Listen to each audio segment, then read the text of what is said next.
Hello, my name is Anthony Seja from the San Diego County Office of Education System of Supports Department. We'd like to welcome you to our video series, Student Leaders of Restorative Justice Practices in Schools.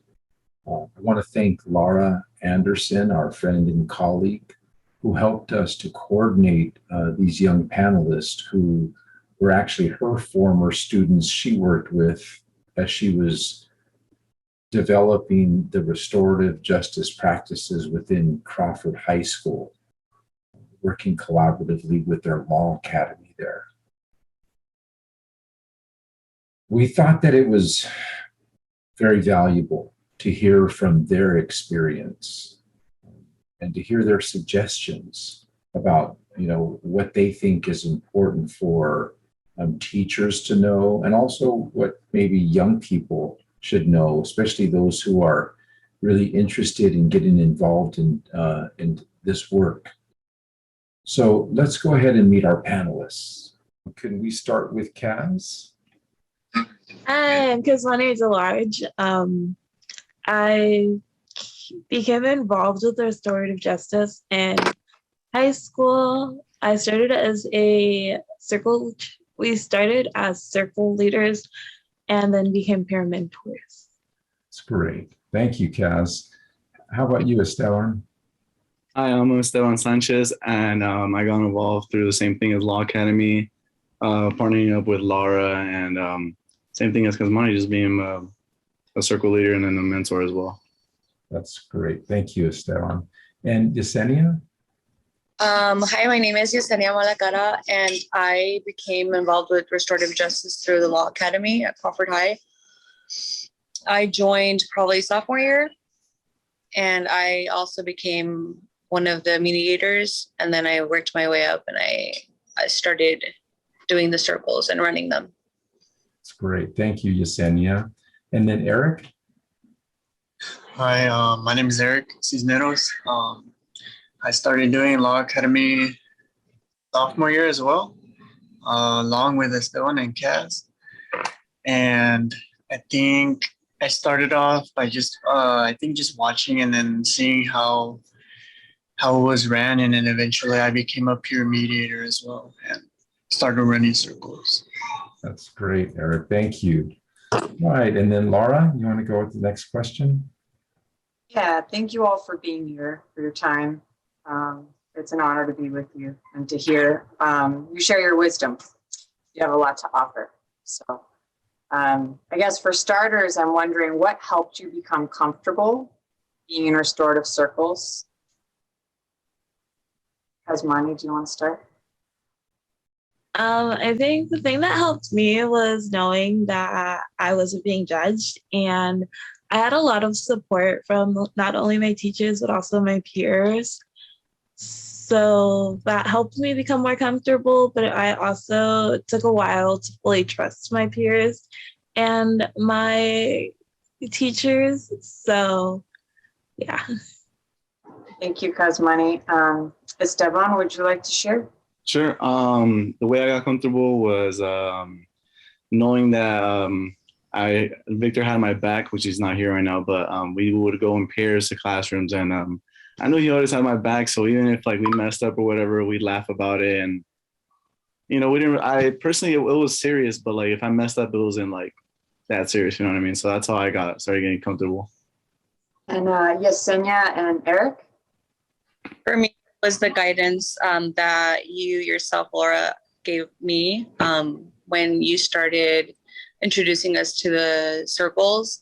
At first, I did, like Eric mentioned earlier, I was also just watching and observing the circles, but I got involved and I became one of the peers. For me, I never really liked speaking in front of a crowd, and I knew I had to get over that fear. So I just started watching the peer mediators and how they worked and how they talked with people, and it ended up being really easy because you just have to be nice to everyone and be understanding and see what you can do to help others. And motivate them if they're having a bad, life or Bad day. bad day. Just make them feel better. So Definitely makes sense. Thank you all for that one. And one thing we recognize that sometimes we're going through circles and we're just kind of learning it and getting involved and starting to become comfortable. But something, like sometimes something happens that helps it really become meaningful to us and helps it click for us and makes us kind of go, okay, this is something special. It's something good that I want to be really, really involved in. And so, Kaz, I just want to ask you, is there a time that may have happened to you that you can remember where it kind of clicked for you? I think it was when I was doing like my own circles with classes, and I got to see how it helped build the community between like the students, and not only the students, but the students and the teachers with their students. So I think it didn't fully click until I was right in the middle of it, and I got to see how it truly brought people together. That's awesome. Thank you, Kaz. And Esteban, what about you?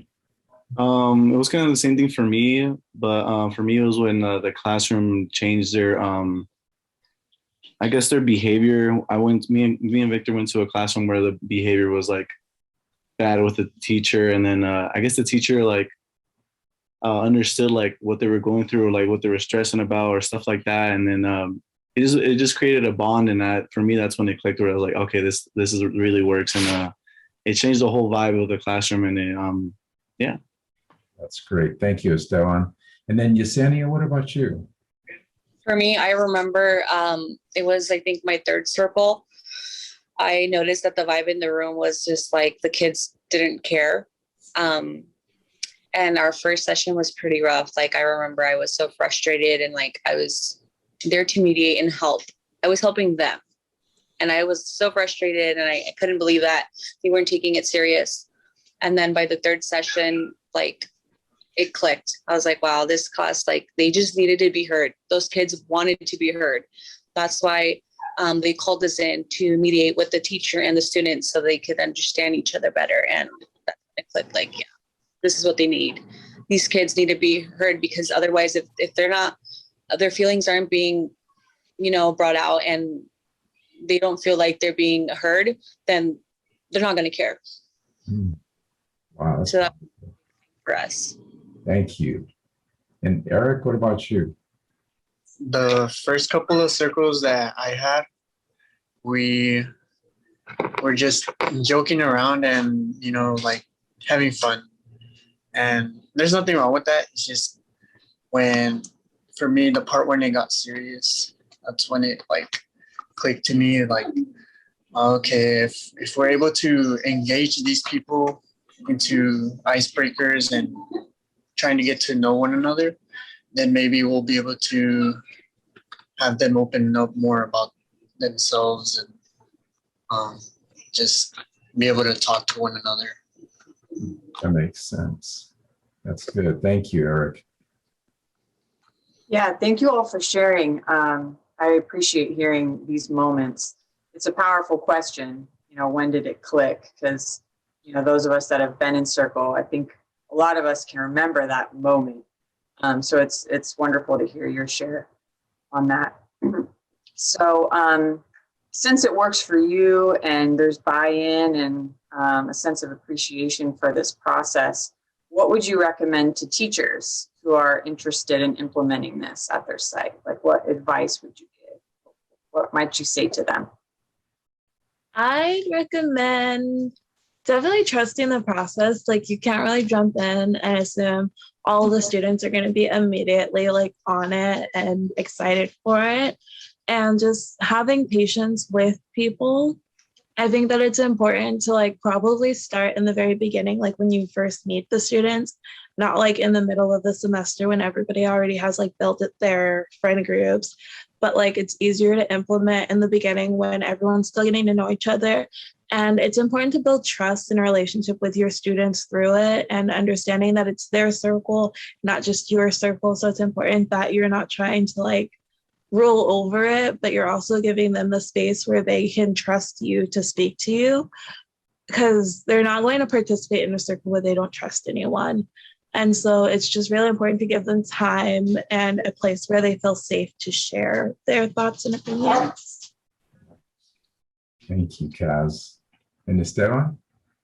Yeah, I'd say same thing in patience, but then also I'd start with like fun questions instead of like the more serious ones, like ease in with the serious questions later on. Once you build the trust and once you build like the bond with your students, and I think that's the main thing for me.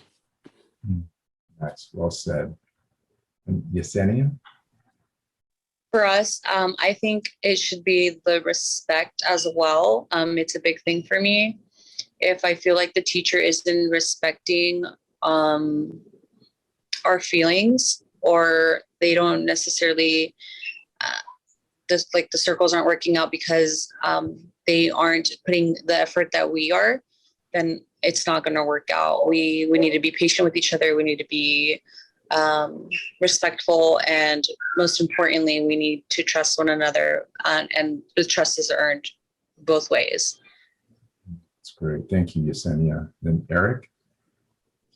My advice would be set some boundaries.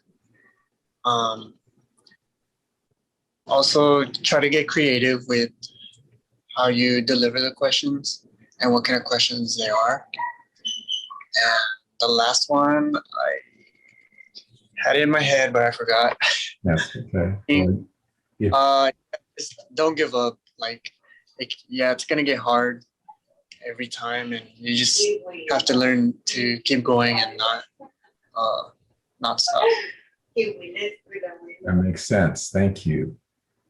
And great answers. And now we want you to shift a little bit, and we want you to think about how has what you learned in the restorative justice practices, and when you guys being participants and leaders, how has it kind of now helped you in your life, whether it be your employment, your family, your friends, whatever, just try to think about, are there any skills that you learned through that you're actually seeing sometimes play out now? And so, Kaz, would you start us off, please? So I think from the circles, my biggest takeaway was being able to communicate better with other people. Like when I first started, I wasn't that great of a communicator, but now I'm able to like really express myself, and I feel more comfortable like talking about things than before. I forgot, I lost my train of thought. So I think that it was important for me because now I've worked on my leadership skills. So I'm also doing a lot better in my workplace, whereas I can easily take the lead in situations, and I'm really good at communicating. And even in my first semester of college, I found a way to implement circles in my classes so that we could communicate as a group and a whole. So it did help make that like specific setting easier. Yeah, I keep losing my train of thought. I'm sorry. That's okay. That was really quite good. Thank you. And Esteban? Yeah, I think the most the most thing I took out of it was just being really patient. I work at Costco, so I deal with people, all types of people, and annoying people, or just difficult people in general.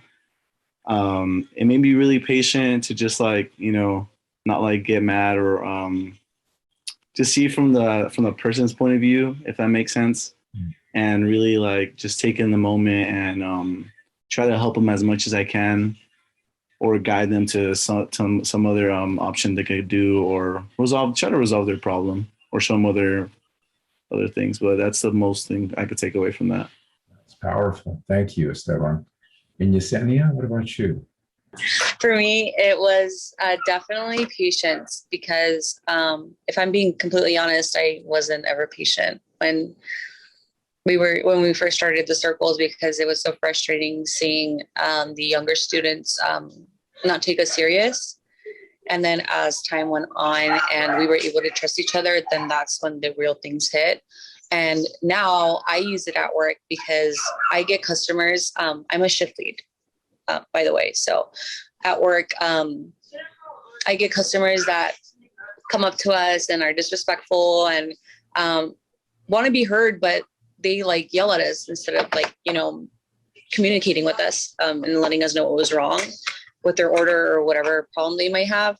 And so like I try to level with them and mediate, like, hey, like I'm trying to help you as much as I can, but your disrespect isn't gonna help. So if we can like talk about this, let me know how I can help, what I can do to help fix this problem. And I'm sorry that we messed up on your order, or something's missing from your order, or they forgot to take they didn't take your order the correct way. So I'm sorry, how may I help you, instead of you yelling at me and telling me that we suck at our job. It's definitely helped at work, because otherwise I'd probably blow up on them and just like. Makes sense. I mean, that's powerful. Thank you, Yesenia. And Eric?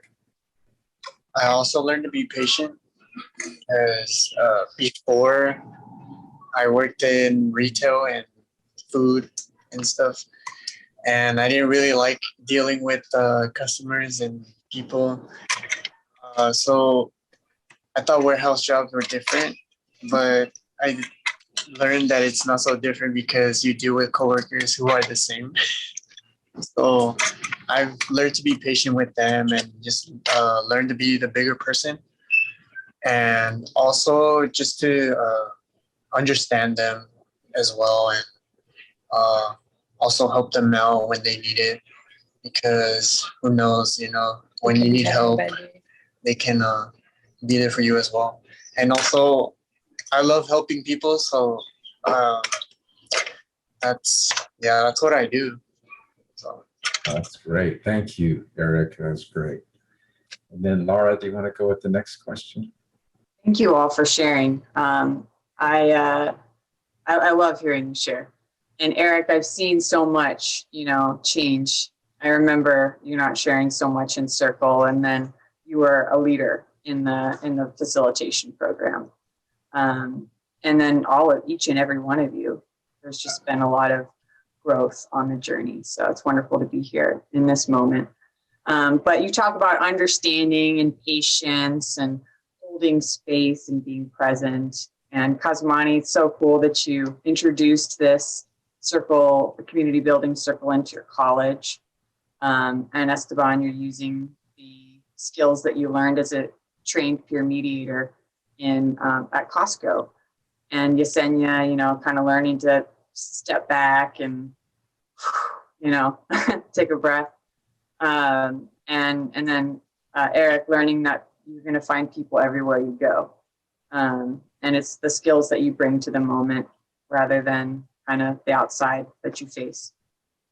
So with that, I'm wondering, in terms of leadership skills, what might you have to say to administrators or school professionals about considering youth in leadership positions, given the experiences that you've had? It's really important to involve the youth, because in a lot of situations, when they aren't involved, they feel like they're not heard, and then they put their energy into different outlets. So it gives them a space where they feel like they are the main priority, where they are the main concern. And it really helps, it helps build the trust in the community when you know that the people, the adults in your life, are actually wanting to focus on helping you instead of just focusing constantly on punishing you. Because a lot of times there are a lot of people who really aren't bad, but they just need to be heard because they have a lot of problems going on. And a lot of the times when we're not involving youth in our decisions and the discussion, then it doesn't feel like it's a place where they're safe. So they go other places, and it's actually it's an easy situation to fix if you just involve them in the initial process. Yeah, thank you, Kaz. What about you, Esteban? All the decisions that they make is affecting the youth, so you might as well like involve them with their decisions.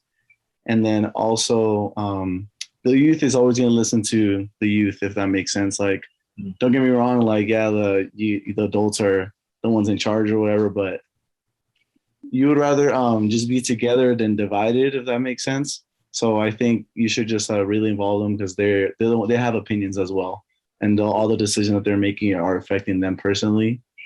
So I think that's why. Thank you. And Yesenia? For me personally, it was junior year was actually a rough year for me. That's when I lost my dad.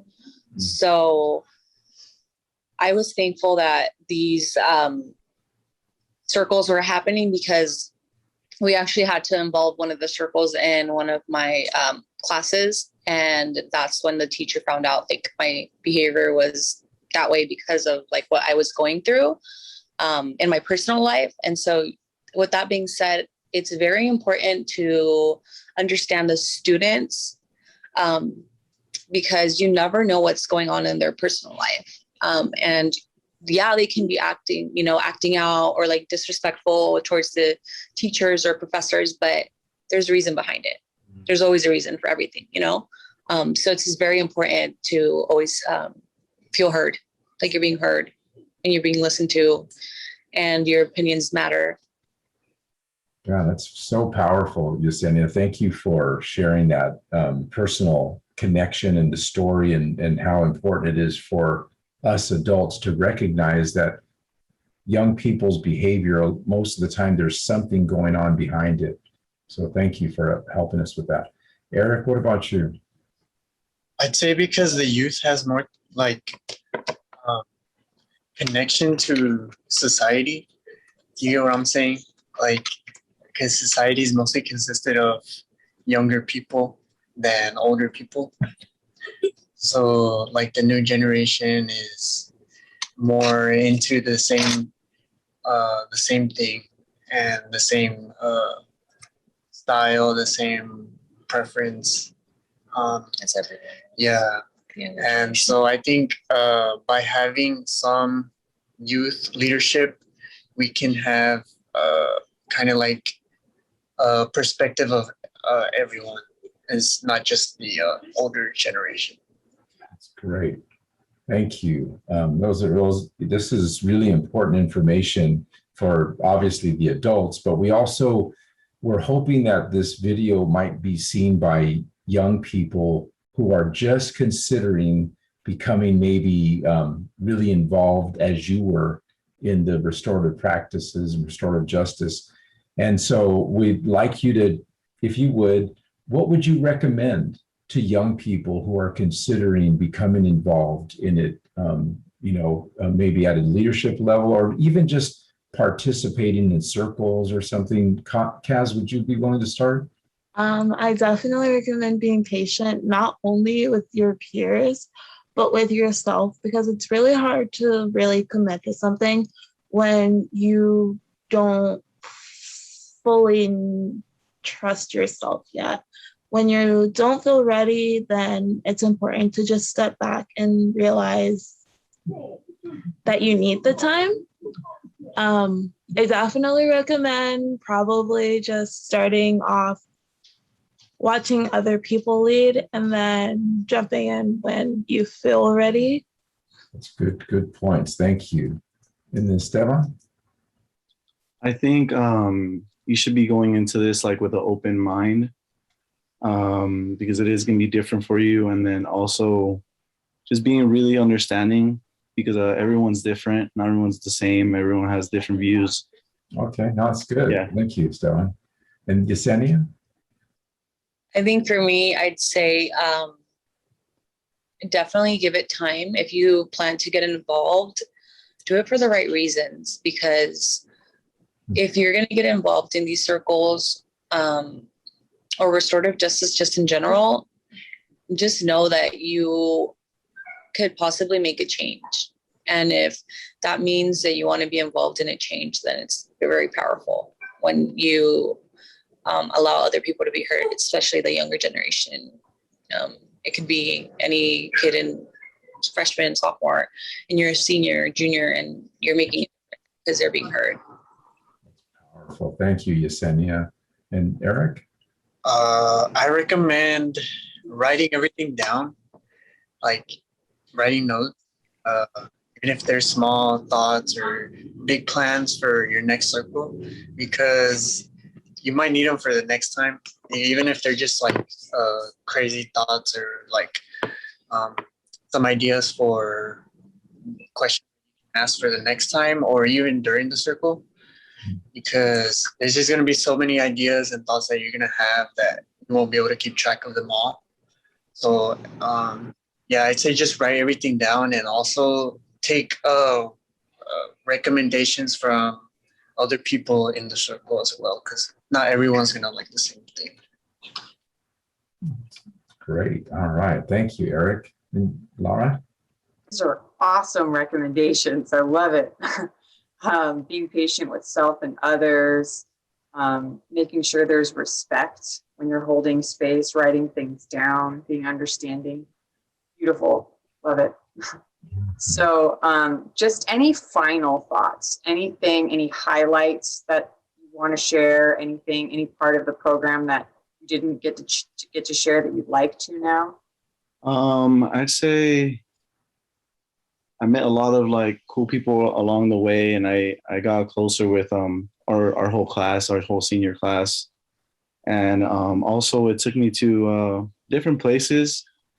It also boosted my when I was like looking for jobs before I got Costco, boosted my resume, and it was kind of like they wanted to know what that was, and then when I explained what it was, they were like, oh, okay, that's cool. I'd like to bring that into my into the company, you know, all the skills that I have. And also it's taking me to Sacramento to talk about what we do in our high school compared to the other high schools that are over there too. We have roughly around 10 different high schools over there as well. And we just explained what we did over there, and we gave our opinions and then our recommendations to the other schools, and then vice versa. So it was kind of a really good learning experience for me. So that's what I want to leave it up. It's powerful to be able to go to whole other city, our capital in California, right? And be able to share like that. Thank you. Yeah, it's just a good opportunity to become a better person and meet other people as well. Also get you out of that little comfort zone that, you know, you just want to go to school, go home, and then that's it.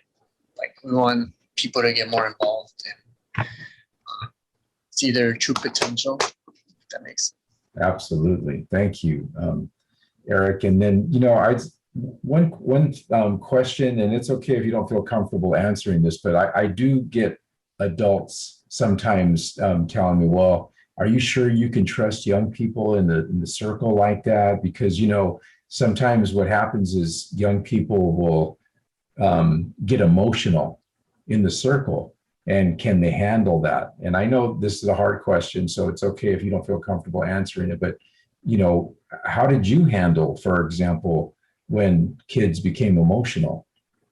Kaz, did you ever experience anything like that? I have. I think it's really important that as a peer, you have empathy for your peers, and you know when to really, as a leader, you know when to jump in and be supportive. But it's also important to know when a person needs to step away or when they need a break from the circle. And it's important to be a supporter for that too. Like, for them to know that if it's becoming overwhelming, it's okay to walk away. It's not something that you're forced to do. And you don't have to force yourself to feel the emotions in front of others. But it's also important to basically, you learn that it's okay to show emotion. And it's important for us to learn that growing up. So it's definitely something that you like to see when people are emotional, but it's important to know when they're overly emotional too. And that's when they need a break, and that's okay. And so, yeah. Really well said. Thank you, Kaz. Okay. Thank you. And Yesenia or Eric, have you experienced anything like that? I did when I was a junior that year that my dad passed. So I personally had to step out of the circles, and I couldn't be in the circles for at least 2 weeks because I was an emotional wreck, and I wasn't putting my personal feelings aside. So I wasn't listening to the students. And then when I stepped back in, I was able to understand them better because my personal life and emotions were at least further down the road, and like I wasn't so upset about my father's passing. So I gave it myself time. Wow. That's powerful, Yesenia, that you actually gave yourself a little bit of a time out in some ways to kind of calm yourself down and be able to serve your community. Really, that's powerful. What, Eric, anything on that issue and about like other students becoming emotional? Probably one of our first circles, sophomore year. Somebody kind of said something out of line, and we did have some rules placed, and they did violate one of the rules, so they had to step off the circle for a bit. Because as much as we want everyone to have a voice, we also want to respect the rules and boundaries. That way, everyone is in a safe environment. They can speak their mind without getting judged or looked at differently. Oh, that's good. It sounds like you all really, truly did try to maintain the agreements, right? The rules, like, that it sounds like you had to sometimes hold people accountable in some ways. And there are times that it's better for people to step aside a little bit, right? And even Kaz was saying that too, that sometimes if people are overly emotional, they might need to go take a little bit of a break. So I appreciate, you all kind of being willing to answer that, because that tends to be a question that comes up to me from teachers and educators with their concerns. Everything that we've experienced has been so positive, listening to you and learning from you. And we're hoping that as teachers and young people listen to this, that they can kind of be inspired to think outside the box and to begin to recognize that young people, honestly, in a school, if you think of it, young people are our greatest resource. And in our minds, young people can be healers and help people to restore. And it goes back to something that Yesenia said earlier, or a few times I heard her say this. She said the importance of a young person to feel that they're heard, right? That they're listened to and they're accepted where they are. How powerful that is. So we just really, really appreciate all of you, taking the time to serve your community like this. And we just celebrate you and thank you. Laura, do you have anything you'd like to say? I echo a lot of your gratitude. And I also want to thank you, Anthony, for holding this space, creating this space. I know you developed the program at the County Office of Education. It's where I learned, one of the places I was trained. And to hear Cosmani, Esteban, Yesenia, and Eric, Victor couldn't be here today, and Victor share on all that they have learned and the way that you're showing up, just the fact that you're showing up. I know you're juggling a lot in your lives right now. And it's a reminder of when I'd be in class and you'd show up day in, day out, you show up and you'd show up with your best foot forward. So much power, strength, and wisdom here. And I just really appreciate you all.